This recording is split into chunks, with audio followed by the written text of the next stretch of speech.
Ayun, good day sa inyo mga master. Ito ang project natin ngayon. Toyota Hilux. Ang issue nito mga master, maingay may maingay. Start.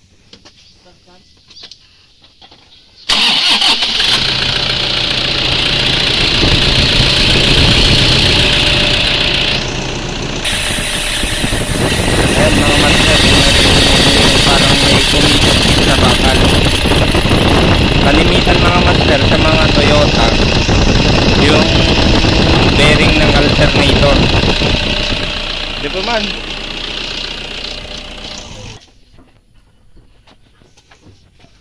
Kaya yun yung babaklasin natin mga master. Ang gagawin natin, tatanggalin muna natin tong belt nya para makita natin kung yung pulley nga ba ng alternator.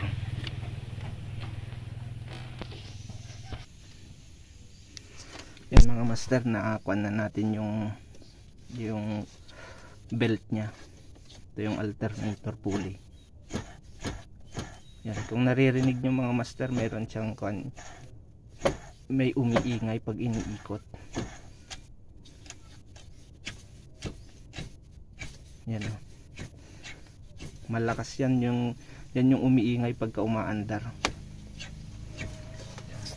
Para mabaklas tong alternator mga master, kailangan yung tanggalin itong idler bearing, tapos itong bolt dito, tsaka yung bolt doon sa baba, tapos yung battery terminal at yung socket ng alternator. Sige mga master, baklasin ko lang to. Yan mga master, nabaklas na natin itong alternator nya. Yan o, kung naririnig nyo, sira na tong clutch pulley nya. Yan yung babaklasin natin mga master. Para mabaklas natin tong pulley mga master, kailangan nyo ng ganito, special tools ng pulley, kasi yan yung papasok dyan. Yan. Tapos ito socket. Try nating luwagan gamit ng impact tools kung kaya niyang luwagan kahit hindi nabaklasin to. Pero kung hindi niya kaya, baklasin natin ito.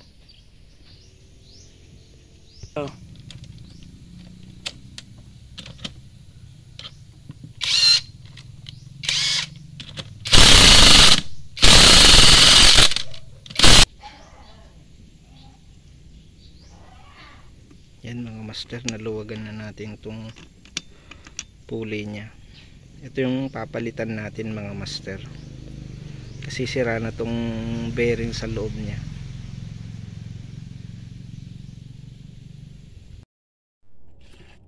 Yan, may nabili ng pyesa mga master. Ito yung papalit natin, genuine. Dito nyo pala makikita mga master yung orig na pulley ng alternator. Dapat kulay brown yan, yung pinaka kulay nung takip ng bearing, kasi yung replacement black. Sige mga master, kabit na natin to.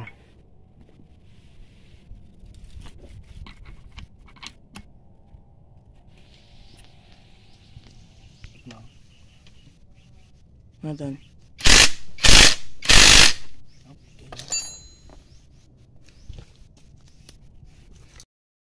Yan, salpak na natin mga master. Yan.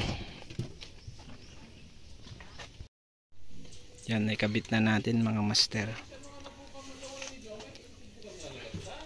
Start mo Clyde.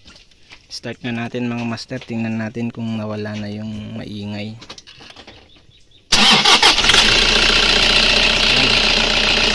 I-rev mo, rev.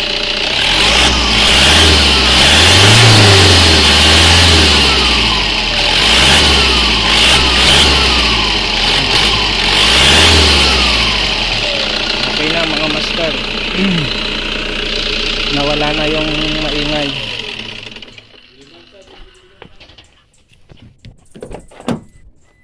Sana nagkaroon ka yun ng idea mga master about sa alternator pulley ng Toyota Hilux. Huwag niyong kalimutang mag-subscribe sa ating munting channel mga master. Salamat.